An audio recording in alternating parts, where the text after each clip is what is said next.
பெரியோர்களே, மேடையிலே அமர்ந்திருக்கிற இந்த மாடர்ன் கொடைவிழா படத்தை வாழ்த்தி வெற்றி பெற வேண்டும் என்று வேண்டிக் கொண்டு பேச இருக்கிற அருமை சகோதரர் பாக்யராஜ் அவர்களே, அருமை தம்பி செல்லுமணி அவர்களே,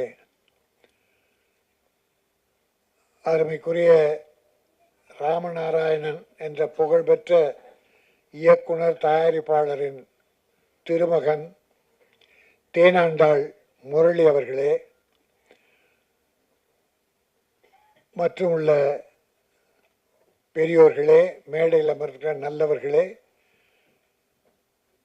வாழ்த்த வந்திருக்கிற நல்ல உள்ளம் கொண்டவர்களே, மாடன் என்பது குல தெய்வம் அல்லது கிராமத்து காவல் தெய்வம், எல்லைச்சாமி. ஒவ்வொரு கிராமத்திலும் உண்டு.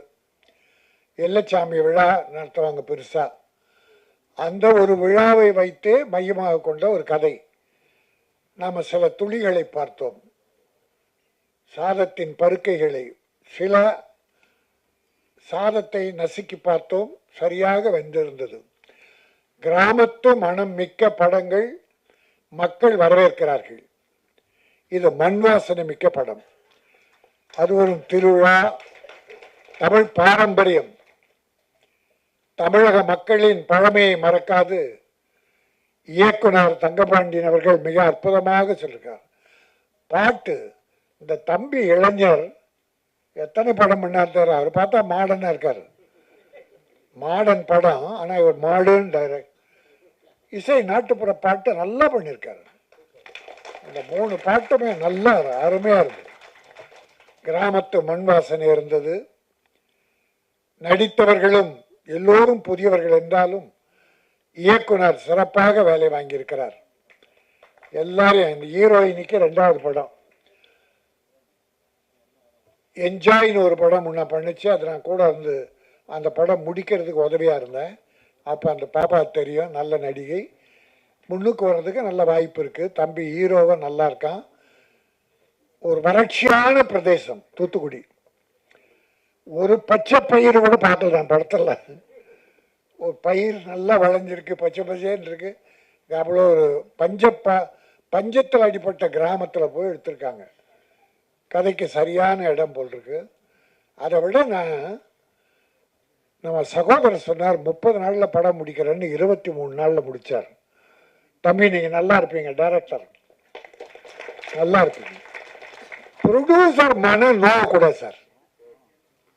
நம்பி எங்கேயோ கஷ்டப்பட்டு கொண்டாந்து பணத்தை கொட்டுறாங்க சார். ஏதோ ஒரு ஆசையில், ஏதோ ஒரு கற்பனையில்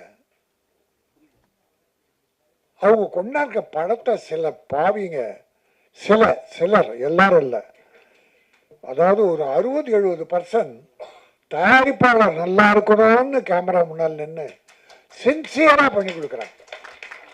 சின்சியரா, சிக்கனமா, அழகா படம் எடுத்து கொடுக்குறாங்க. ப்ரொடியூசரும் நல்லா இருக்காரு, டைரக்டரும் நல்லா இருப்பார். அப்படிப்பட்ட டைரக்டர் நல்லா இருப்பாங்க. உங்களுக்கு தெரியுமா, வரலாற்றில் ராமநாராயணன் என்கிற ஒருவர் மிகப்பெரிய ஒரு பொன்னேட்டில் எழுதி போயிருக்கார். சிக்கனமா எப்படி படம் எடுக்கிறது. அதான் சார், ஒரு 5 டீம் ஒர்க் பண்ணும் சார். இந்த ஒரு டீம் ஒரு கதை எழுதும், இங்க ஒரு டீம் ஒரு கதை எழுதும், இங்க ஒரு டீம் கதை எழுதும். ராமநாராயணன் ஒரு படம் எடுத்துக்கிட்டு இருப்பார். இங்க டிஸ்கஷன் ஓடும் அடுத்த படத்துக்கு, இங்க படம் எடுத்துட்டு இருப்பார். 25 நாள், 27 நாள், மேக்சிமம் 30 நாள் சார். 1-2 நாள் கூட தேவையான பண்ணுவார். இதெல்லாம் கூட 30 நாளுக்குள்ள முடிச்சு அந்த படம் பூரா 70-80 படம் 100 நாள் ஓடி இருக்கு சார். தமிழ் திரையுலகின் வரலாறு. யார் படம் எடுக்க வந்தாலும் ராமநாராயணன் எப்படி படம் எடுத்தார் என்பதை கேட்டு தெரிந்து கொண்டு அந்த வழியை பின்பற்றினா எல்லாரும் ஜெயிக்கலாம். அதை போல இந்த தம்பி 23 நாளில் படம் எடுத்தார். அதுதான் ப்ரொடியூசரும் டைரக்டரும் கணவன் மனைவி மாதிரி. கணவன் சம்பாரிச்சு பணம் கொடுத்தா மனைவி அருமையாக சமைச்சு கொடுப்பாங்க. போல் ப்ரொடியூசர் பணத்தை எங்கேருந்தோ கொண்டாந்து கொடுத்தா டைரக்டர் அருமையாக படம் பிடிச்சு கொடுக்கணும். அதனால் ப்ரொடியூசரும் பிழைக்கலாம், டைரக்டரும் நல்லா இருக்கலாம், நிறைய படம் வரும், அவரும் நல்லா இருக்கலாம், சினிமா நல்லா இருக்கும், தொழிலாளர்கள் நல்லா இருப்பாங்க. நான் எனக்கு இந்த பெரிய பெரிய கோடி கோடி வாங்குறாங்களே அந்த நடிகர்களை பற்றியோ டைரக்டர் பற்றியோ நான் கவலைப்படுறதில்லை. இந்த எளிமையாக சின்ன பட ப்ரொடியூசர்கள் நல்லா இருந்தால் இந்த சினிமா நல்லா இருக்கும். வருஷத்துக்கு ஒரு 20, 25 இல்லை 30 பெரிய படம் தான் வருது. ஆனால் 150 சின்ன படம் வருது. தம்பி செல்வமணி இருக்கார், தொழிற்சங்க தலைவர், பெப்சி தலைவர். இந்த தொழிலாளர்கள்லாம் எப்படி வேலை பார்க்குறாங்க, யாரால் பிழைக்கிறார்கள் என்பது தம்பிக்கு ரொம்ப நல்லா தெரியும். ஆகவே இந்த படம் எனக்கு ரொம்ப பிடிச்சிருந்தது. நாங்கள் ரொம்ப நாளாகவே ஒரு சிட்டி லவ், ஃபைட்டு, வெஞ்சன்ஸ் அந்த மாதிரி படமே ட்ரெய்லர் பார்த்துட்டு இருந்தோம். ஒரு 6 மாதத்துக்கு அப்புறம் இப்போ ஒரு அருமையான கிராமியம் படத்தை பார்த்தோம். மிக்க மகிழ்ச்சி. படம் நல்லா இருக்குது. இதில் எல்லாருக்கும் லைஃப் கிடைக்கணும் என்று இறைவனை நான் வேண்டுகிறேன். அதோடு ஒரு விஷயத்தை நான் சொல்லிடுறேன். போன வாரம் ஒரு 4 நாளைக்கு முன்னால் ஒரு பேப்பர் செய்தி திரையுலகையே குலுங்க வச்சிருச்சு, கதி கலங்க வச்சிருச்சு. நடிகர் திலகம் சிவாஜி கணேசன் வீடு ஏலம். பத்திரிகை, டிவி பூரா கதறிச்சு. இந்த தமிழை, தமிழகத்தை, தமிழ் மக்களை நடிப்பின் மூலமாக உலகில் கொண்டு போய் சேர்த்தவன். எப்படி திருக்குறள் நம் தமிழை உலகத்தில் கொண்டு போய் சேர்த்ததோ அதுபோல் நடிப்புலகில் தமிழகத்தை உலகில் சேர்த்தவர் நடிகர் திலகம். 250 படத்துக்கு மேல் நடித்தார். புகழ், கட்டபொம்மன், எவ்வளவு திருவிளையாடல், விதவிதமான படங்கள். அவர் நடைய நடிப்பு, கன்னத்தின் நடிப்பு, அப்படிப்பட்டு சினிமா உயர்த்தி அவருடைய வீடு ஏலன்னும் போது பல பேர் பதறி போனார்கள், கதறினார்கள். நான் அழுதேன். சிவாஜி கணேசன் குடும்ப வீட்டுக்கா இந்த கதி என்று. அது தம்பி யூடியூப்பில் நிறைய பெருசாக போட்டாங்க. அது பெரிய வைரல் ஆயிடுச்சு. அதோட ரிசல்ட் என்னென்னா, இன்னும் காலையில் பிரபு எனக்கு ஃபோன் பண்ணார். நடிகர்களுடைய மகன் பிரபு டைமண்ட் பாபு ஃபோன் எனக்கு போட்டு என்னை பேச சொல்லி டைமண்ட் பாபு போட்டு கொடுக்க பிரபு பேசினார். அண்ணே, உங்கள் பேச்சை கேட்டு நான் அழுதுட்டேன். எங்கள் அப்பாவுக்கு இப்படி ஒரு பேர் ஏலம்னு வரணும் அப்படின்னு நீங்கள் பேசுறது அழுதுட்டேன்னு அவர் சொன்ன வார்த்தைகள். ஆனால் இதில் உண்மை பாதி தான்னார். என்னன்னு, அந்த வீடு அப்பா என் பேரில் எழுதியிருக்காருன்னு, பிரபு பேரில் சிவாஜி எழுதியிருக்காராம். இதை எப்படியோ மாற்றி என்ன பண்ணியிருக்காங்கன்னு அதெல்லாம் நான் சொல்ல விரும்பலை. குடும்பத்தில் ஏதோ தப்பு நடந்துருச்சு, அதனால் ஏலம் போகாதுன்னு நடிகர் திலகத்தை நீங்கள்லாம் வணங்குகிற நடிகர் திலகம் சிவாஜி கணேசன் வீடு ஏலம் போக விட மாட்டேன்னு, அது என் பேரில் தான் இருக்குது என்ற ஒரு நல்ல செய்தியை காலில் சொன்ன உடனே என்னை ரொம்ப மகிழ்ச்சி அடைந்தேன். அதான் சினிமாவில் ரொம்ப நாளைக்கு அப்புறம் ஒரு பிரம்மாண்டமான ஒரு பூஜை. இந்த காலையில் என்னுடைய மைத்தனன் ஐசரி கணேஷ் மூக்குத்தி அம்மன் 2ன்னு ஒரு படத்துடைய பூஜையை அந்த பிரசாத் ஸ்டுடியோவில், அதான் வரலாறு காணதா மிகப்பெரிய அளவில் ஏதோ செல்வமணி எல்லாரும் வந்திருந்தாங்க. அற்புதமாக நடந்தது. திரையுலகம் மறுபடியும் மலர்ச்சி பெறுகிறது என்கிற ஒரு எண்ணத்தை எனக்கு ஏற்படுத்தியது. ஏன்னா அப்படிப்பட்ட விழாக்கள்லாம் நடந்த ரொம்ப காலம் ஆச்சு. எல்லா தயாரிப்பாளரும், எல்லா டைரக்டரும், எல்லா ப்ரொடியூசரும் வந்திருந்தாங்க. ரொம்ப காலம் ஆச்சு நாங்கள் பார்த்து. அதில் பெரும் மகிழ்ச்சியோடு காலையில் இருந்திருக்கேன். அந்த மகிழ்ச்சியோடு இந்த படத்தை வாழ்த்துகிறேன். மாடர்ன் கொடை விழா ஒரு பெரும் மழை விழாவாக, மண் வாசனை மிக்க விழாக, தமிழ் மக்களை மனதை கவருகிற, போட்ட பணத்தை திருப்பி கேப்டன் எடுக்கிற வெற்றி படமாக அமைய வேண்டும் என்ற வாழ்த்தி விடைபெறுகிறேன். நன்றி, வணக்கம். அனைவருக்கும் மாலை வணக்கம். தயாரிப்பாளர் சங்க தலைவர் அவர்களே, பெப்சியின் தலைவர் அவர்களே, விநியோக சங்க தலைவர் அவர்களே, கில்டினுடைய தலைவர் அவர்களே, எங்கள் எழுத்தாளர் சங்கத்தினுடைய தலைவர் கொங்குநாடு சிங்கம் அவர்களே மற்றும் மேடையில் அமர்ந்திருக்கும் பெரியவர்கள் அனைவருக்கும் ஊடக நண்பர்களுக்கும் பத்திரிகையாளருக்கும் நன்றியை சொல்கிறேன். ரொம்ப நாளைக்கு அப்புறமா சந்தோஷமாக ஒரு படத்தை உட்காந்து ட்ரெய்லரும் சாங்கும் பார்த்தேன்.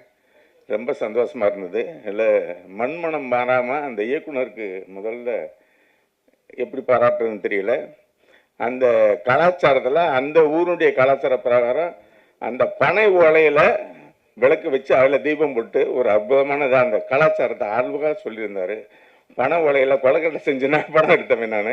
அதில் பனை ஓலையில் அந்த மாவிளக்கு வச்சு அதில் தீபம் வைத்திருந்த விஷயம் ரொம்ப நல்லா இருந்தது. பாடலாசிரியர் எப்படி தான் வரிகள் அப்படி அழகாக போட்டார். மண்வெட்டி முனியில் உன் முணுமுணுக்கும் சிரிப்பை பார்ப்பேன். மண்வெட்டி முனியில் போய் ஒரு முணுமுணுக்கும் சிரிப்பை பார்த்தேன்னு ஒரு அற்புதமான வரி.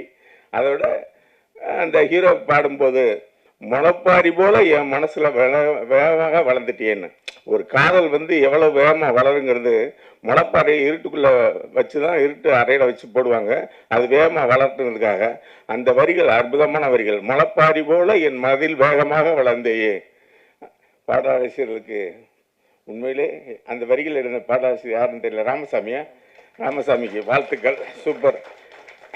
அப்புறமா இயக்குனர் அற்புதமாக இந்த புடிமண் விஷயத்தை அழகாக சொல்லியிருந்தார்.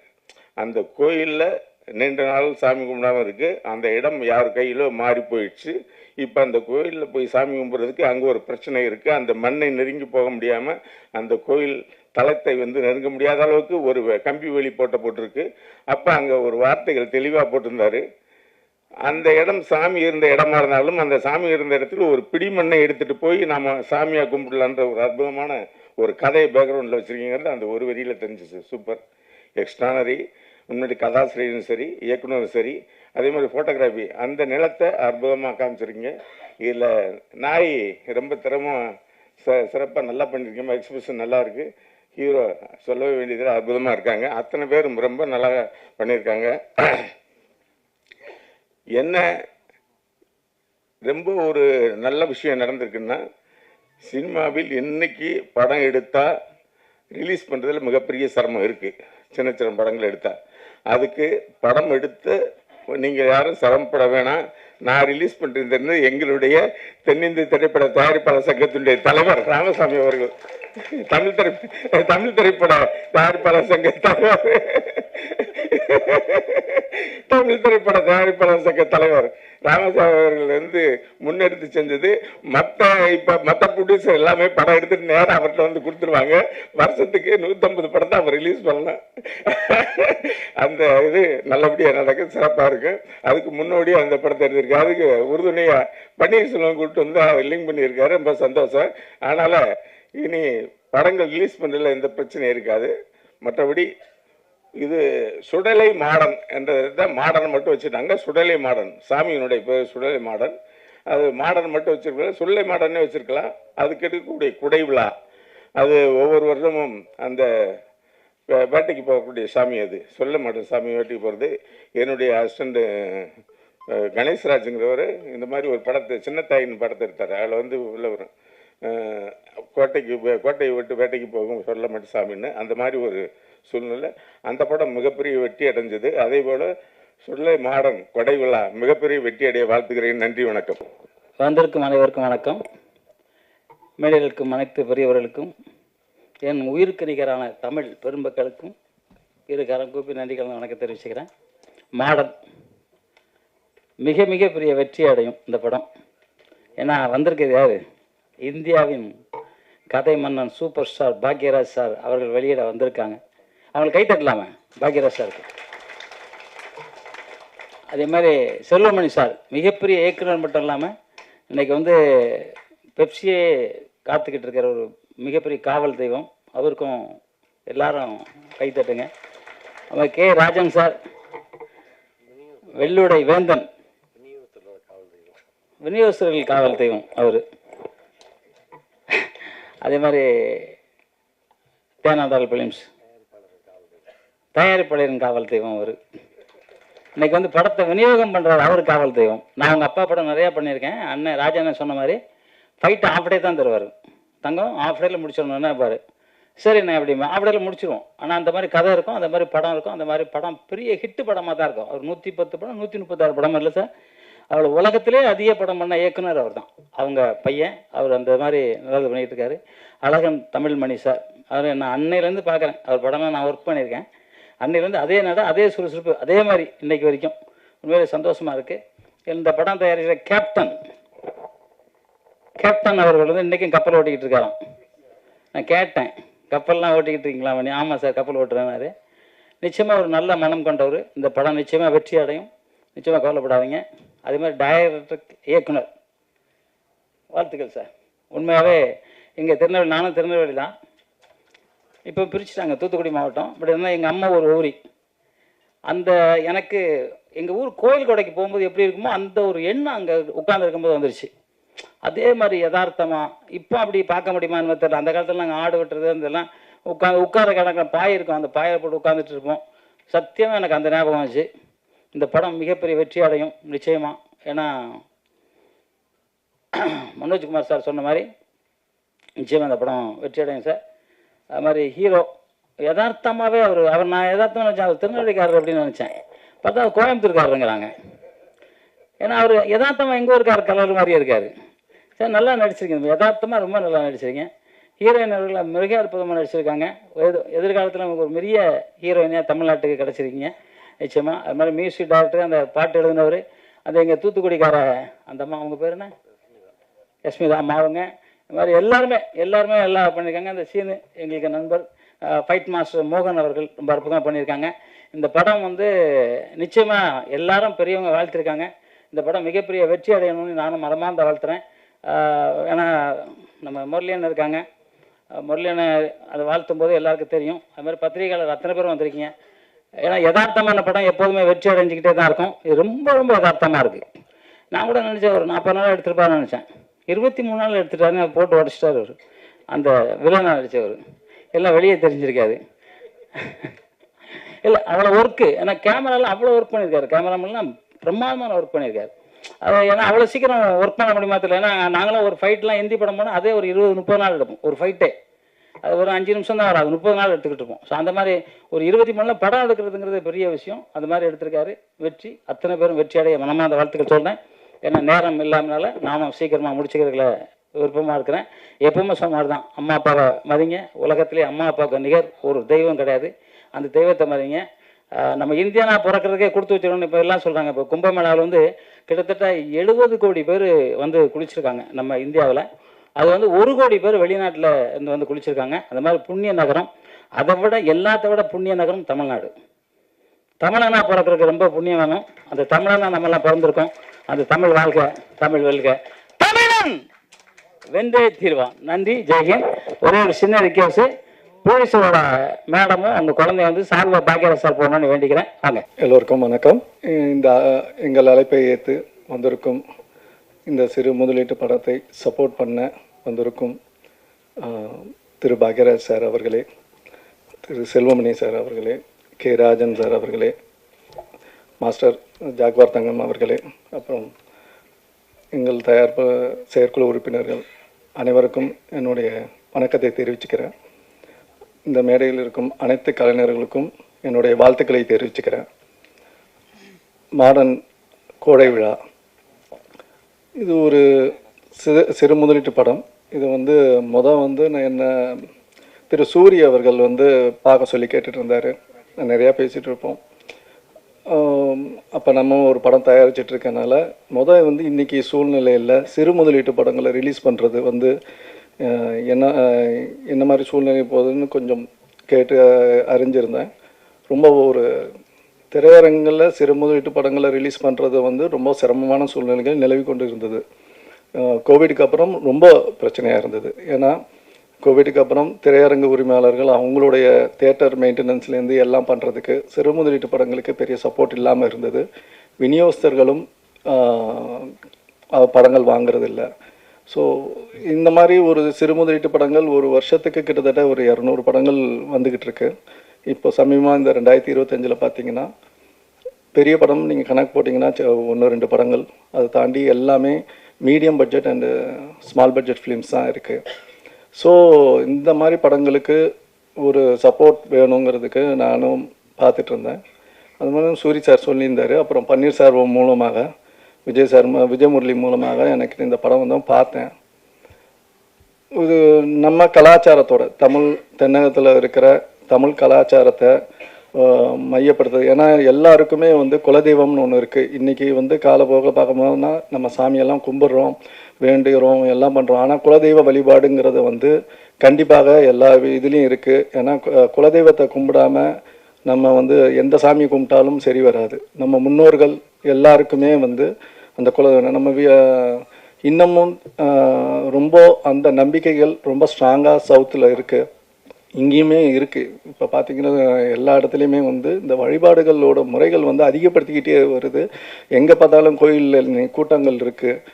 அதில் அப்படிப்பட்ட நம்ம கிராமத்தில் வந்து நிறையா கோயில்களில் விழாக்களோ பூஜைகளோ இல்லாத சூழ்நிலைகளும் பண்ணிகிட்ருக்கு. ஆனால் இன்றைக்கி இந்த தமிழக அரசாங்கம் எல்லா கோயில்லையும் குடமுழுக்குலேருந்து எல்லாமே நம்ம தமிழர்கள் முதல்வர் அவர்களால் இது நிறையா நடந்துகிட்ருக்கு. ஸோ இந்த கதையும் ஒரு விழாவை நடத்தினா என்ன மாதிரி இருக்கும், ஒரு ஊரே நல்லாயிருக்கும். ஏன்னா அந்த காவல் தெய்வம் தமிழ் மணி சொன்ன மாதிரி ஹைகோர்ட் ஜட்ஜுன்னு எனக்கு அந்த அளவுக்கு இன்னும் விவரம் தெரியல. பட் எனக்கு தெரிஞ்ச விஷயத்தில் பொறுத்த வரைக்கும் இந்த காவல் தெய்வங்கள் குலதெய்வங்களை நம்ம கும்பிட்டா நம்ம குடும்பம் நல்லாயிருக்கும், ஒரு ஊரே நல்லாயிருக்கும். ஊரே நல்லா இருந்தால் நாடே நல்லாயிருக்கும். ஸோ இந்த படம் அந்த கதையை வந்து மையப்படுத்தி சொல்லியிருக்காங்க. அதில் விறுவிறுப்பான விஷயங்கள் இன்றைக்கி சமுதாயத்தில் நடக்கிற இந்த கோயில் நிலங்கள் பற்றி இதெல்லாமே வந்து டைரக்டர் அழகாக சொல்லியிருக்காரு. அதனால் அது பார்க்கும்போது ஒரு சின்ன முதலீட்டு படம் தானேன்னு நினச்சாலும் நம்ம அந்த படம் பார்க்கும்போது நம்ம அந்த கதைக்குள்ளே ஒன்றிடுறோம். அந்த அளவுக்கு ஒரு ஸ்க்ரீன் ப்ளே நல்லா அமைச்சிருக்காரு டைரக்டரு. சரி, நான் அதனால் அதை வந்து ரிலீஸ் பண்ணுறேன். நம்ம வந்து இப்போ ஒரு படம் ரிலீஸ் பண்ணோம், ரொம்ப நாள் கழித்து இந்த படத்தை வந்து தேனாண்டால் ஃபிலிம்ஸ் வந்து வெளியிடுது. அதே மாதிரி ஹீரோ கௌதம் சாரும் நல்லா பண்ணியிருக்காரு, ஹீரோயின் நல்லா பண்ணியிருக்காங்க.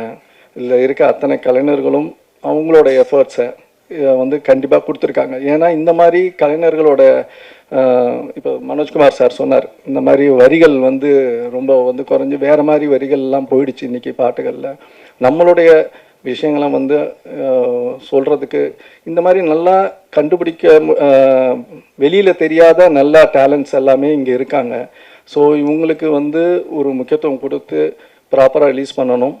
இந்த நேரத்தில் திரையரங்கு உரிமையாளர்களுக்கும் சொல்கிறோம், ஒரு நல்ல படம் வந்திருக்கு, மக்கள் வந்து கண்டிப்பாக இதை பார்த்து வருவாங்க. நீங்கள் வந்து கொஞ்சம் சப்போர்ட் பண்ணணும்னு இந்த மேடை மூலமாக அவங்களுக்கு ஒரு கோரிக்கை வைக்கிறேன். இதுக்கப்புறம் வந்து 14th அன்றைக்கி ரிலீஸ் பண்ணுறோம். ஸோ உங்களுடைய ஆதரவுகள் மீடியாக்கள் கண்டிப்பாக சப்போர்ட் பண்ணணும். ஏன்னா இந்த வருஷம் 2025 சொல்லப்போனால் வந்து நிறையா சின்ன படங்கள் வந்தது நல்லபடியாக போயிட்டுருக்கு. இண்டஸ்ட்ரி வந்து பெட்டராக வந்திருக்கு. ஏன்னா இந்த வருஷங்களில் படங்கள் ஓடிக்கிட்டு இருக்கு. இது வரைக்கும் வந்து 3 மாதத்தில் கிட்டத்தட்ட ஒரு 40-50 படங்கள் வந்துருச்சு. ஆனால் எல்லா படமும் ஓரளவுக்கு நல்லபடியாக போயிட்டுருக்கு. ஸோ நல்ல கண்டென்ட் கொடுத்தா மக்கள் வராங்க, தியேட்டருக்கு வந்து கொண்டு இருக்கிறார்கள். ஸோ இந்த மாதிரி படங்களுக்கு கண்டினியூவாக மீடியாக்கள் எல்லாரும் சப்போர்ட் பண்ணுங்கன்னு கேட்டுக்கிறேன். நன்றி, வணக்கம். மாடர்ன் கொடைவிழா திரைப்படத்திற்கு இசை வெளியிட்டிருக்கும், ட்ரைலர் வெளியிட்டிருக்கும் வருகை தந்துள்ள எங்களுடைய மூத்த சகோதரர் திரு கே ராஜன் அவர்களுக்கும், எங்களுடைய இனிய நண்பர் திரு கே பாக்கியராஜ் அவர்களுக்கும், தமிழ் திரைப்பட தயாரிப்பாளர் சங்க தலைவர் திரு முரளி ராமசாமி அவர்களுக்கும், செயற்குழு உறுப்பினர்கள் அழகன் பன்னீர் மனோஜ்குமார் அவர்களுக்கும், கில்டு தலைவர் ஜாகுவார் தங்கத்துக்கும், மாடர்ன் கொடைவிழாவோட அனைத்து கலைஞர்களுக்கும், தொழில்நுட்ப கலைஞர்களுக்கும், பத்திரிகையாளருக்கும், ஊடகங்களுக்கும், நண்பர்களுக்கும் எல்லோருக்கும் என்னுடைய மாலை வணக்கம் அல்லது இரவு வணக்கம். இந்த படம் உண்மையிலே 3 விஷயத்தை எனக்கு இந்த மேடை வந்து எனக்கு வந்து நினைவுபடுத்துச்சு. முதல்ல ஒரு 4-5 வருஷம் கழிச்சு ஒரு குடும்பமாக அரங்கேறியது இந்த திரைப்படம் தான் நினைக்கிறேன். முதல்ல வந்து அந்த அனைத்து ஹீரோ ஹீரோயின் மட்டும் இல்லாமல், சின்ன கலைஞர்கள் மட்டும் இல்லாமல், director, producer, editor, dance master, fight master, production manager, சின்ன சின்ன நடிகர்கள் எல்லாரையும் மேடை ஏற்றி எங்களுடைய பங்கு இவங்கெல்லாம் என்னுடைய குடும்ப உறுப்பினர்கள் அப்படின்னு சொன்னது அந்த தயாரிப்பாளருக்கு என்னுடைய நன்றி சார். முதல்ல வந்து நீங்கள் எல்லாரையும் பெருமைப்படுத்துனீங்க. அது காலதாமதமாச்சு, அதெல்லாம் வேறு விஷயம். எல்லாரையும் பெருமைப்படுத்தி எல்லாருக்கும் சால்வை போட்டு மற்றவங்களுக்கு கொஞ்சம் கஷ்டமாக இருக்கும், நேரம் ஆயிடுச்சுன்னு. ஆனால் அந்த சிறு கலைஞர்களுக்கு வந்து அந்த சால்வையை வாங்கும்போது அவருடைய வாழ்க்கையில் இது மிகப்பெரிய ஒரு சந்தர்ப்பமாக இருக்கும். அதனால பரவாயில்ல, கொஞ்சம் நேரம் வெயிட் பண்ணுறதில்ல, அதனால எந்த தவறும் இல்லை. ஏன்னா எவ்வளோ நேரம் பல பெரியவங்களுக்காக நம்ம காத்திருக்கோம், சின்ன கலைஞர்களுக்காக நம்ம கொஞ்ச நேரம் இருக்கிறதுல எந்த வருத்தமும் தான் நாங்கள் வந்து அது சந்தோஷமான நிகழ்ச்சியாக இருந்தது. அந்த வகையில் நம்ம உதயசூரியனுக்கு என்னுடைய நன்றி. ஏன்னா கேப்டன் எப்போதுமே வந்து தமிழ்நாடு வந்து ஏமாத்தினதில்லை. அதனால் இந்த கேப்டனையும் தமிழ் திரைப்படத்தில் ஏமாத்தாதுன்னு நினைக்கிறேன் உங்களுடைய. அதனால் நீ நல்ல டைரக்டர் முதல்ல சூஸ் பண்ணியிருக்கீங்க. ஆனால் அவர் நல்லா ஏமாத்திருக்கீங்க. உங்கள் பையன் வளர்ற வரைக்கும் அவனை வெயிட் பண்ண வச்சு அப்புறம் படம் தயாரிச்சிருக்கீங்க. 2017 கதை சொல்ல வரும்போது உங்களுக்கு வந்து அவங்க பையன் அதுக்கு செட் ஆகலை, கொஞ்சம் சின்ன பையனாக இருந்திருப்பான்னு நினைக்கிறேன். அவர் வளர்ற வரைக்கும் வெயிட் பண்ணி அவனை காக்க வச்சு நீங்கள் டைரக்டர் ஆக்கிருக்கீங்க. தங்கபாண்டி உண்மையாக பரவாயில்ல, பொறுமையாக இருந்து அவர் வந்து சிறப்பாக அந்த படத்தை முடிச்சிருக்கார். அதாவது வந்து 30 நாளில் சொல்லி 23 நாளில் முடித்தார்னு கேட்கும்போது இந்த நூற்றாண்டில் முதல் மனிதனாக நான் அவரை பார்க்குறேன் வந்து. ஏன்னா ரெண்டாவது விஷயமா நான் சொல்ல நினச்சது என்னென்னா, தயாரிப்பாளர்கள் வர்றாங்க. இப்போ நான் ஒரு 15-20 நாளில் பார்க்குறேன். அந்த ராஜண்ணன் சொன்ன மாதிரி ஒரு தயாரிப்பாளர் இங்கே உள்ளே வரும்போது ஒருத்தர் 5 கோடி ரூபாயில் படம் பண்ணுறேன்னு சொல்லி கொண்டு வந்திருக்காரு. அவர் இன்றைக்கி வந்து 22 கோடி ரூபா அவருக்கு படம் பட்ஜெட் வந்திருக்கு. ஒருத்தர் வந்து 7 கோடியில் படம் எடுக்கிறேன்னு வந்திருக்காங்க. இன்றைக்கி 16 கோடி ரூபா பட்ஜெட் வந்திருக்கு. இன்னொருத்தருக்கு 6 கோடி ரூபாயில் பட்ஜெட் வந்திருக்கு. 12 கோடி ரூபாயில் பட்ஜெட் வந்து நினைக்கிது. 1.5 கோடி ரூபாயில் படம் முடிச்சு கொண்டு வராங்க. அவர் 4.5 கோடி ரூபாய் பண்ணிட்டார், ஒன்றும் பாட முடியல. அப்போது எந்த விதமான முன்னேற்பாடும் இல்லாமல் திட்டங்களும் இல்லாமல் அப்படி படத்துக்குள்ளே வரும்போது கடைசியாக பாதிக்கப்படுறது தயாரிப்பாளர் மட்டும்தான், வேறு யாரும் இல்லை. நீங்கள் நல்லா வந்து எல்லாரும் அவங்கவுங்க பங்குக்கு ஏதோ வாங்கிட்டு போயிடுறாங்க, வந்த வரைக்கும் வாங்கிட்டு போயிடுறாங்க. கடைசியாக பாதிக்கப்படுறது தயாரிப்பாளர் தான் என்னவா இருந்தாலும். அப்போது நம்ம தான் பாதிக்கப்பட போகிறோங்கிற அந்த இது வந்து மனதில் வச்சுக்கிட்டு முதல்லையே அதை கையில் எடுத்து அதை வந்து உறுதியாக நின்னாங்கன்னா என்ன பிரச்சனை உங்களுக்கு? கடைசியில் உங்களுக்கு யாரும் கூட வந்து நிற்க போகிறது கிடையாது. நீங்கள் தான் எல்லா சுமையும் சுமக்க போகிறீங்க. அப்போ இவ்வளோ தான் பண்ண முடியும்னு வந்து முதல் நாள்லேருந்தே அதை தெளிவுபடுத்தி அந்த படத்தை எடுத்த ஆரம்பித்தா குறைஞ்சபட்சம் அந்த நஷ்டம் இல்லாமல் இருக்கலாம். இது ஒரு சிறப்பான தொழில் இது. ஆனால் அந்த சிறப்பான தொழிலை திட்டமிடுதல் இல்லாததால் யார் யாரெல்லாம் வந்து அதுக்குள்ளே உள்ள உட்காந்து திட்டமிடுதல் மூலமாக தயாரிப்பாளர் இந்த படப்பிடிப்பிலே இல்லாத ஒரு நிலைமை இருக்கிறதால நான் இந்த 15 நாளில் நான் பார்க்குறேன். 15 நாளில் 100 படங்களில் 90% படங்கள் வந்து எல்லாமே ஓவர் பட்ஜெட் தான். இன்றைக்கி வந்து எங்களுக்கெல்லாம் வந்து கோடிக்கணக்கான ரூபாய் நன்கொடையாக கொடுத்த நிறுவனம் இன்றைக்கி வந்து ஒரு 400-500 கோடி ரூபாய் வந்து அவங்க வந்து ஓவர் பட்ஜெட்டில் நிற்கிறாங்க, லாஸில் நிற்கிறாங்கன்னா இது மாதிரி தயாரிப்பாளர்கள் இருந்தால் தமிழ் இண்டஸ்ட்ரிக்கு ரொம்ப நல்லாயிருக்கும்.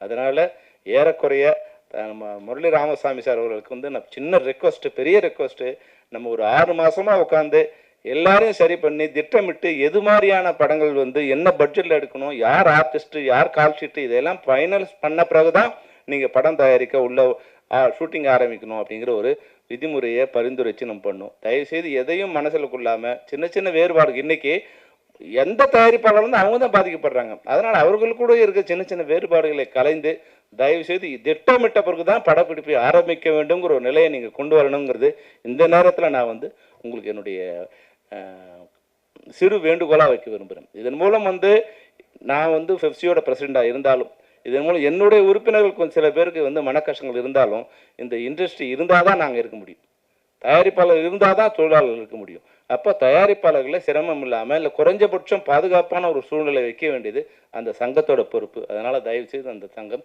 தங்களுடைய கடமை செய்யணும்னு நான் வந்து பணியோடு கேட்டுக்கிறேன். அப்புறம் இன்னொரு விஷயம் வந்து முரளி சார் வந்து ஒரு நல்ல விஷயம் பண்ணியிருக்காரு.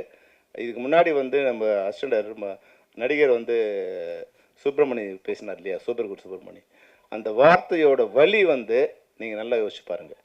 காய்கறிகளில் கருவேப்பிலை குஸ்ரா கொடுத்தா கூட வாங்குறாங்க, நாங்கள் படத்தை அந்த மரியாதை கூட இல்லைன்னு வந்து அவர் 2 படம் பண்ணார். அதில் ஒரு படம் பார்த்தா நல்ல படம், ஆனால் அதை வாங்கவே ஆள் இல்லாத கறிவேப்பிலைக்கு இருக்கிற மரியாதை கூட என்னோட படத்துக்கு இல்லையேங்கிறது அந்த கண் கலங்க அவர் சொல்லும்போது அதுதான் இன்னைக்கு சிறு படங்களோட நிலைமையாக இருக்குது. மாடர்ன் கொடை விழா திரைப்பட விழாவுக்கு வந்திருக்கிறோம். அனைத்து பத்திரிகை, டிவி மற்றும் அனைத்து ஊடக நண்பர்களுக்கும் என்னுடைய பணிவான வணக்கத்தை தெரிவிச்சுக்கிறேன். அதே மாதிரி முன்னாள் உட்காண்டிருக்க இந்த ஃபங்க்ஷனுக்காக வந்து ஊர்லேருந்து, வெளியூர்லேருந்து, சொந்த ஊர்லேருந்து அப்படியெல்லாம் வந்திருக்காங்க நிறைய பேர். அவங்க எல்லாத்துக்கும் என்னுடைய பணிவான வணக்கத்தை தெரிவிச்சுக்கிறேன்.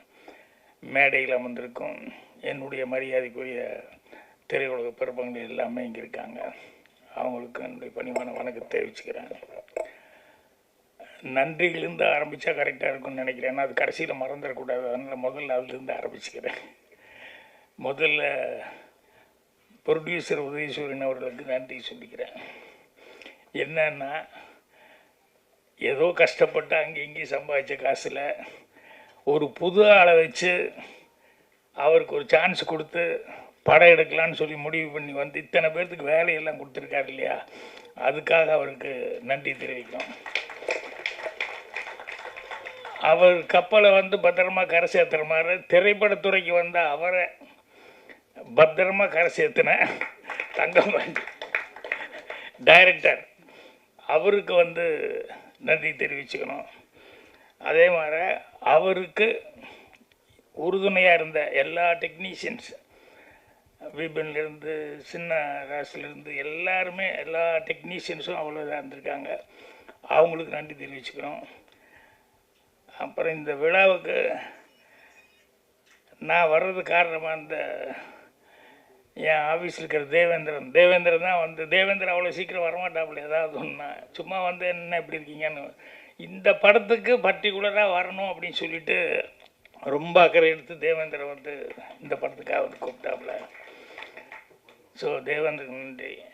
அதுக்கப்புறமா வந்து ப்ரொடியூசர் எங்கிட்ட சொல்ல நேரடியாக சைடில் பேசிட்டு இருக்கும்போது கேட்டேன். அதாவது ஒரு நல்ல விஷயம் யார் செஞ்சாலும் அது எப்படி இருந்தாலும் வெளியே ஏதாவது ஒரு விதத்தில் வந்து சேரும்னு சொல்லுவாங்க இல்லையா, அந்த விதத்தில் ஒரு கவுன்சிலர் சின்ன துறையா ஷூட்டிங்கில் அவ்வளவு ஹெல்ப்ஃபுல்லாக இருந்தார் அப்படின்னு சொல்லிட்டு ப்ரொடியூசர் வந்து சொன்னார். ஸோ எந்த அளவுக்கு அவர் ப்ரொடியூசர் வந்து அவரை வந்து கூப்பிட்டு கௌரவிக்கும்போது அதை சொல்லிகிட்டு இருப்பாருங்கன்னு தெரிஞ்சுட்டேன். ஸோ அவருக்கும் மனமார்ந்த நன்றி தெரிவிச்சுக்கிறேன். அதுக்கப்புறம் நட்புக்காக முத்துக்குமார் அவர்கள் வந்து இங்கே எல்லாத்துக்குமே சால்வ் அனுப்பிச்சு நட்புக்காக அவர் இதை பண்ணார். அதுக்கு நன்றி தெரிவிச்சுக்கிறேன். அதுக்கப்புறமா தான் ஆடாவிட்டாலும் தன்னுடைய சதை ஆடுங்கிற மாதிரி சிவாய் சாருக்கு அவங்களுக்கு இப்படி ஒரு பேப்பரில் வந்துருச்சுன்னு சொன்னோன்னே உண்மையிலேயே உள்ளூர அழுகையோடு வந்து அதை ஒரு பெரிய மேட்ராக வந்து ரொம்ப ஃபீல் பண்ணி அதை வெளியே சொல்லிகிட்டு இருந்தார். அவர் விநியோகஸ்தர் தலைவர் அது இதுங்கிறதெல்லாம் எனக்கு என்னை பொறுத்த வரைக்கும் திரைப்படத்துறைக்கு எப்பவுமே ஒரு காவலாளி மாதிரி இருக்கார். அவர் எப்பவுமே சின்ன படங்கள், சின்ன தயாரிப்பாளர்கள் அவங்க நல்லா வரணும் அப்படிங்கிறதுல தான் ரொம்ப அக்கறை எடுத்துக்கிறாரு. என்னுடைய மரியாதைக்குரிய ராஜன் சார் அவர்கள், ஸோ அவர்களுக்கும் என்னுடைய மனமார்ந்த நன்றியும் தெரிவிச்சுக்கிறேன். அதுக்கப்புறம் இந்த படத்தில் எல்லா டெக்னீஷியனும் பாட்டு எழுதினவங்க எல்லாருமே வந்து ஒவ்வொருத்தரும் சிறப்பான முறையில் வந்து அவங்கவுங்க வேலைகளை செஞ்சுருக்காங்க. இல்லைன்னா 23 நாளில் வந்து எல்லாம் படம் முடிக்கிறதுங்கிறது சாதாரண விஷயம் இல்லை. ஸோ பாட்டை பற்றியெல்லாம் நம்ம மனோஜ்குமார் வந்து சில வரிகள் எல்லாம் கரெக்டாக பிடிச்சி வச்சு அதை வச்சு சொல்லிட்டு இருந்தார்.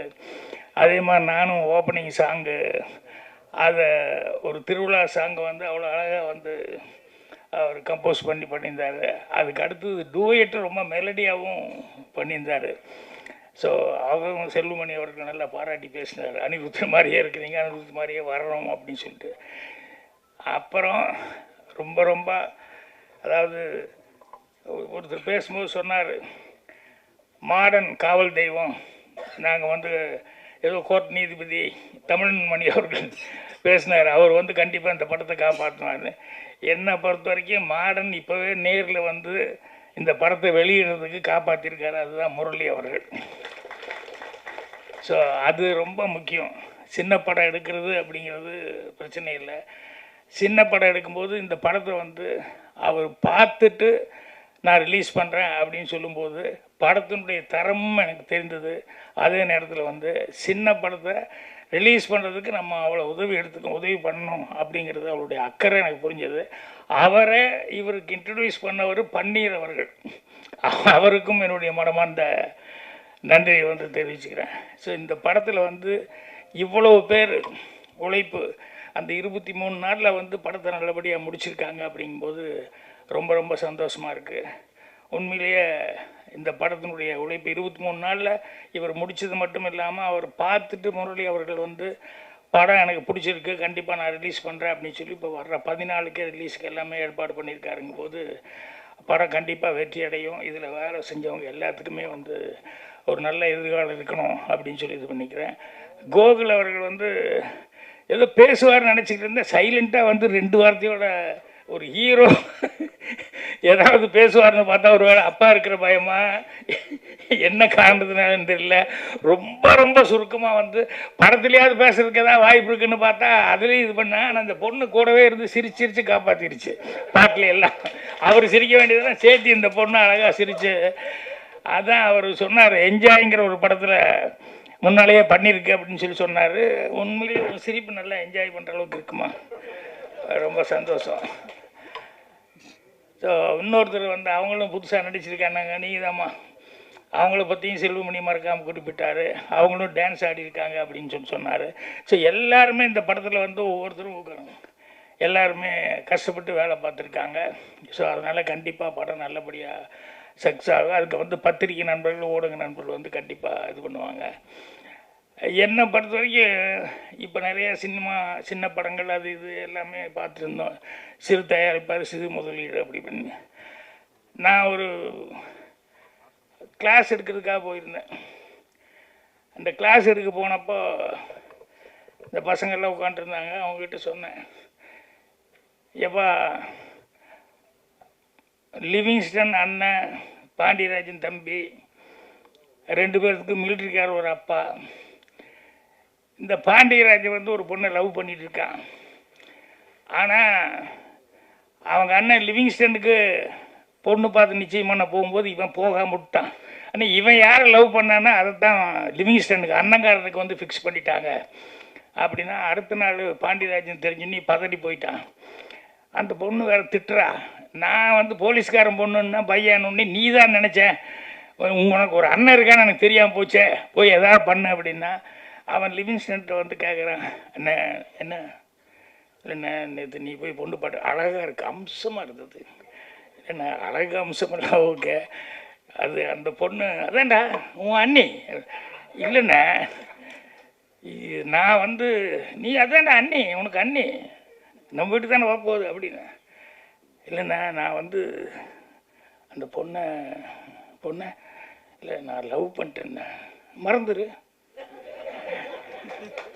என்னென்ன இப்படி ஆமாண்டா ஆமாண்டு நேற்று வரைக்கும் இருந்தேன்னு மறந்துடு, இப்போ தான் நான் ஃபிக்ஸ் பண்ணிட்டு வந்தாச்சுல்ல அண்ணி. இல்லைண்ணே நாங்கள் ரொம்ப உயிருக்குயிராக லவ் பண்ணோம், ப்ளீஸ். அப்பா கூப்பிட்டு போனார், அப்பா வார்த்தையும் நம்ம தந்தை சொல் மிக்க மந்திரம் இல்லை. அப்பா கூப்பிட்டு போனார், மாத்துறானார், மாற்றிட்டு ஒத்துக்கிட்டேன். நீ மறந்துட்டு வேறு வழியே இல்லைண்ணா. இல்லை சாரி, ஐம் சாரி. என்ன இப்படி அவன் என்ன சொன்னாலும் லிவிங்ஸ்டன் வந்து இப்படியே சொல்லிட்டு இருந்தான். பாண்டியராஜனுக்கு பாவம் என்ன பண்ணுறதுனே தெரியல, அவன் திருத்துன்னு முழிச்சான் அப்படின்னு சொல்லும்போது கிளாஸில் ஒரு பையன் இருந்துச்சான். சார் பாண்டியராஜ் இப்படி சொன்னால் எப்படி இருக்குன்னு. எப்படின்னா, அண்ணே நான் இவ்வளோ சொல்லிட்டேன், ஆனால் நீ முடியாது, கல்யாணம் முடிச்சு தான் தருவேண்ணே. கல்யாணம் முடிச்சா இந்த வீட்டுக்கு தானே வரணும், வரட்டுண்ணே, அப்புறம் நீ பாருண்ணே அப்படின்னா. எனக்கு ஒரே ஷாக்கு. இந்த டைலாக் காட்டி லிவிங்ஸ்டன் இது வரைக்கும் இவ்வளோ தெனாவட்டா பேசினா, டேய் என்ன சொன்ன, இல்லை இந்த வீட்டுக்கு தானே வரட்டும் அப்புறம் பாரு அப்படின்னா. அதுக்கப்புறம் அவன் அப்படியே யோசிக்க ஆரம்பிச்சிட்டான். இப்போ நான் என்னன்னா இதை வந்து இது எனக்கு தோணவே இல்லை. இவன் கேட்குறான்னு சொல்லிட்டு இருந்தேன். அவன் முன்னால் உட்காந்துருந்தவன் வந்துச்சு டக்குன்னு சொன்னான், இது எதுக்கு சொல்ல வந்தேன் அப்படின்னா, நம்ம சினிமா நம்ம எழுதுறதை விட நம்ம எடுக்கிறவங்கள விட ஆடியன்ஸ் வந்து இப்போ பயங்கர புத்திசாலித்தனம் ஆகிட்டாங்க. அவங்க பயங்கர கெட்டிக்காரத்தனமாக இருந்துட்டு இருக்காங்க. அதனால் நம்ம தான் கொஞ்சம் யோசனை பண்ணி எடுக்கணும். நம்ம தான் புத்திசாலி அப்படின்னு காடரை தூக்கி விட்டு எல்லாம் பண்ணவே முடியாது. இப்போல்லாம் கஷ்டம். இப்போ எத்தனை கோடிகளை நீ போட்டாலும் ரப்பர் பந்து வந்து எப்படி போடிட்டு இருக்கு பாருங்க. அதே மாதிரி குடும்பஸ்தான ஒரு படம் வந்து அது எப்படி ஓடிட்டு இருக்கு பாருங்க. ஸோ அதனால் சிறு முதலீட்டு படங்கள், சின்ன படங்கள் அப்படிங்கிறது. ஸோ கோடிகள் இது பண்ணுறதுங்கிறது அல்ல. இன்றைக்கி வரைக்கும் சினிமாவில் நீங்கள் பார்த்துட்டீங்கன்னு சொன்னால், எனக்கு தெரிஞ்சு கல்யாண பரிசுன்னு ஒரு படம், அதில் வந்து சரோஜி தேவியும் ஜெமினி கணேசனும் அவ்வளோ உயிருக்கு உயிராக லவ் பண்ணுவாங்க. அவ்வளோ உயிருக்கு உயிராக லவ் பண்ணும்போது திடீர்னு அவளுக்கு அக்கா இருக்கா விஜயகுமாரி, சரோஜி தேவிக்கு. அவங்க அம்மா ஸ்தானத்துலேருந்து அவங்கள வளர்த்துனவங்க. ஒரு நாள் வந்து சரோஜி தேவிக்கு தெரிய வருது, இல்லை அக்கா வந்து ஜெமினி கணேசனை வந்து ஒரு சைடாக லவ் பண்ணுறாங்க, அவங்க மேலே ரொம்ப பாசத்தை வளர்த்திக்கிட்டாங்க. இவருக்காக, இந்த சரோஜி தேவிக்காக அவன் பேசின டைலாக் பூரா தனக்கு பேசுனதான் நினச்சி டெவலப் ஆகிட்டு கடைசியில் இவங்ககிட்ட வந்து சரோஜி தேவிகிட்ட வந்து எனக்கு அவர் ரொம்ப பிடிச்சிருக்கு, அவரை நான் மனசார விரும்புகிறேன் அப்படின்னு சரோஜி தேவி ஷாக்கு. அம்மா ஸ்தானத்துலேருந்து என்னை வந்து வளர்த்துனவங்க அப்படின்னு ஜெமினி கணேசன்கிட்ட போய் கொஞ்சம் பேசணும். என்னென்ன, நீங்கள் தயவுசெய்து எங்கள் அக்காவை கல்யாணம் பண்ணிக்கணும். ஏய் விளையாடு ரெடி, நீ இவ்வளோ நாளாக இவ்வளோ லவ் பண்ணிட்டு இருக்கேன், எங்கெல்லாம் சுற்றி எப்படியெல்லாம் ஜாலியாக இருந்தோம், திடீர்னு போய் அக்காவை கல்யாணம் பண்ணிக்கோன்னு சொல்கிறேன், விளையாடு ரெடின்னு. இல்லைங்க, நீங்கள் அம்மா ஸ்தானத்துலேருந்து என்னை வளர்த்துனவங்க, அதனால் அவளை தான் நீ கல்யாணம் பண்ணி ஆகணும் அப்படின்னு அவர் ஒன்று. ஸோ எவ்வளோ சிக்கலான ஒரு சமாச்சாரம். இது எப்படி சமாதானப்படுத்த முடியும் ஜெமினியை? அதே மாதிரி சித்தின்னு ஒரு படம், அதில் பத்மினி ஜெமினியும் வந்து ரொம்ப சின்சியராக லவ் பண்ணிட்டு இருந்தாங்க. 2 பேரும் உயிருக்கு உயிராக இருக்காங்க. திடீர்னு வந்து பத்மினிக்கு ஒரு சிக்கல். அவங்க வந்து ஒரு 3-4 குழந்தையோடு இருக்க எம்ஆர் ராதா, அந்த வீட்டில் அந்த எம்ஆர் ராதாவை கல்யாணம் பண்ணிட்டா, இவங்க வீட்டில் இருக்கிற தம்பி தங்கச்சி இவங்க கடன் பிரச்சனை அது இது மொத்தமாக எல்லாமே சால்வ் ஆகும். ஸோ அந்த குடும்பத்தில் இருக்கிற இந்த 3 குழந்தைகளுக்கும் அம்மா கிடையாது, இவளுடைய ஃபேமிலியும் இதாகி போகும் அப்படின்னு சொல்லி இவங்க வீட்டில் ப்ரெஷர் போட்டு இப்போ வந்து பத்மினி வேறு வழியே இல்லாமல் வந்து எம்ஆர் ராதாவை கல்யாணம் பண்ணிக்கணும் அப்படின்னு சொல்லி ஒரு சூழ்நிலை. இப்போ இவங்க வந்து ஜெமினி கோயிலுக்கு வர சொன்னாங்க. ஜெமினி கோயிலில் வந்து அவர் ஏதோ பத்மினி கூப்பிடுறது லவர்னு ஒன்று வந்தாங்க. வந்த உடனேயுமே அந்த அம்மா வந்து இப்போ ஜெமினியை ஒத்துக்க வைக்கணும், என்னை மன்னிச்சுக்கோங்க, வேறு வழி இல்லை, நான் காதலெல்லாம் பார்த்துருக்க முடியாது இவங்கள தான் அப்படின்னு. ஸோ அங்கேயும் ஜெமினி ஒத்துக்க வைக்கணும், அது ஒரு கஷ்டமான இடம். இங்கேயும் ஜெமினியை வந்து ஒத்துக்க வைக்கணும், இது ஒரு கஷ்டமான இடம். 2 இடத்துலையுமே அந்த 2 டைரக்டர்களும் ரைட்டர். அவன் பேனா அவனுக்கு விளையாண்டுருக்கும். என்னென்னா ஸ்ரீதர் சார் அதில் வந்து அங்கே டைலாக் போட்டிருப்பார். அந்த சரோஜி தேவி வந்து கேட்பாங்க, இப்போ வந்து எங்கள் அக்கா உயிருக்கு உயிராக உங்களை லவ் பண்ணிடுச்சு அப்படின்னு சொன்னதுக்கப்புறம் வேறு வழியே இல்லை, நான் இனிமேல் உங்களை கல்யாணம் பண்ணுறேன். ஏன்னா எங்கள் அக்கா மனசுக்கு எவ்வளோ கஷ்டமாக இருக்கும். அக்கா ஆசைப்படுறது எனக்கு தெரியாமல் இருந்தால் பரவாயில்ல, தெரிஞ்சதுக்கப்புறம் வந்து இப்போ நான் உங்களை எப்படி கல்யாணம் பண்ணிக்க முடியும், அதனால் இந்த காதல் வந்து சரியாக வராது. இல்லை நான் இல்லைங்க, அக்காவுக்கு நான் வந்து நன்றி கடனாக வந்து கல்யாணம் பண்ணிக்கோன்னு கேட்குறேன், அது முடியல, அட்லீஸ்ட் இதையாவது நான் வந்து உங்களை நான் கல்யாணம் பண்ணி அவங்களுக்கு ஒரு கஷ்டத்தை கொடுக்க விரும்பல, அதையாவது பண்ணணுன்னா எனக்கு வேறு வழியே இல்லை அப்படின்னு சொன்னேன்.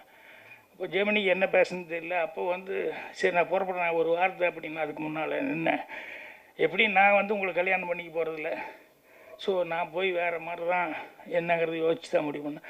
ஆனால் நான் இல்லைங்கக்கா நீங்கள் லைஃப்பில் கல்யாணம் பண்ணாமல் இருப்பீங்களா? அவர் முழிக்கிறார் ஜெமினி.